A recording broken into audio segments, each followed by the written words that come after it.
You ask Tiger to solve. This deals with linear equations with one unknown. The final result is n equals 3.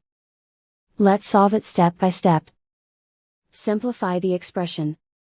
Find the greatest common factor of the numerator and denominator. Factor out and cancel the greatest common factor.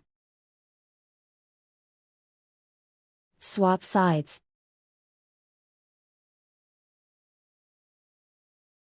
Isolate the n. Multiply both sides by 5. Group like terms. Multiply the coefficients.